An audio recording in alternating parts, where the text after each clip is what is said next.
খাৰুপেটীয়াৰ পাচলি উজনি অসমলৈ ৰপ্তানি বাধা মিয়াৰ পাচলি বুলি বিক্ৰী কৰা বাধা দিয়াৰ অভিযোগ উঠিছে। খাৰুপেটীয়াৰ পাচলি উজনি অসমলৈ ৰপ্তানি বাধা দিয়া হৈছে আৰু মিয়াৰ পাচলি বুলি বিক্ৰী কৰা বাধা দিয়াৰ অভিযোগ উঠিছে। উজনি অসমৰ একাংশ সংগঠনে ঘূৰাই পঠালে পাচলি আৰু খাৰুপেটীয়াৰ পাচলি ব্যৱসায়ীৰ এই গুৰুতৰ অভিযোগ দৰঙৰ পুথুৰিঘাটৰ দুগাৰী পাচলি উভতাই পঠালে খাৰুপেটীয়ালৈ আৰু এই কাৰ্যৰ পিছতে খাৰুপেটীয়াৰ কৃষক পাচলি ব্যৱসায়ীসকল যথেষ্ট ক্ষোভিত হৈ পৰিছে। প্ৰতিক্ৰিয়া ব্যক্ত কৰিছে তেওঁলোকে। ৰাজনৈতিক ষড়যন্ত্ৰৰ বলি হোৱাৰো অভিযোগ তুলিলে কৃষকসকলে। জাতি ধৰ্ম নিৰ্বিশেষে খাৰুপেটীয়া পাচলি খেতি কৰে বুলিও মন্তব্য কৰিছে বিক্ৰেতাসকলে। এক প্ৰকাৰ বিক্ৰেতাসকলৰ মাজত ব্যাপক প্ৰতিক্ৰিয়া আৰু পাচলি বুলি ক'লেই যিহেতু খাৰুপেটীয়াৰ পাচলিয়ে মহানগৰীয়ে নহয় ৰাজ্যৰ ভিন্ন প্ৰান্তলৈ যায়, গতিকে খাৰুপেটীয়াৰ পাচলি উজনি অসমলৈ ৰপ্তানিত এবাৰ একাংশ লোকে বাধা প্ৰদান কৰিছে বুলি এই কথা আচলতে তেওঁলোকে ব্যক্ত কৰিছে।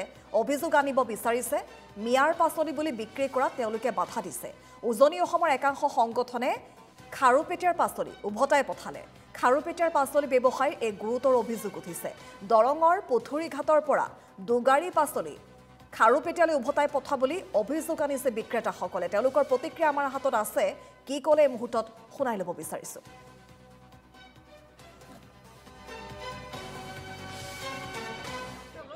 মই মাল পঠাওঁ তিনিচুকীয়া, জাগুন, মাৰ্ঘেৰিটা, যোৰহাট। অসুবিধা অলপ পাই আছোঁ, নোপোৱা নহয়। অসুবিধাটো এনেকুৱা হৈ আছে মানে কিছুমান সংগঠনে মালটো যাব নিদিয়ে, খাৰুপেটীয়াৰ মাল নাখাওঁ, এনে তেনে মিয়াৰ মাল নাখাওঁ এনে বুলি এটা কৈ আছে। কোৱাৰ কাৰণে কাষ্টমাৰবিলাক বজাৰত কম হৈ আছে, বিক্ৰী কম হৈ আছে। আমি অলপ অসুবিধা পাই আছোঁ। আমাৰ ইয়াৰ খাৰুপেটীয়াৰ চব্জি বাহিৰত লৈ গৈছে, কিন্তু কিছু সংগঠনে তাক বিক্ৰী কৰিব দিয়া নাই, ঘূৰাই দিছে। আমি শিলচৰ পৰা হাইলাকান্দি পঠাওঁ আৰু বহুত ঠাইত পঠাওঁ আমি চব্জি।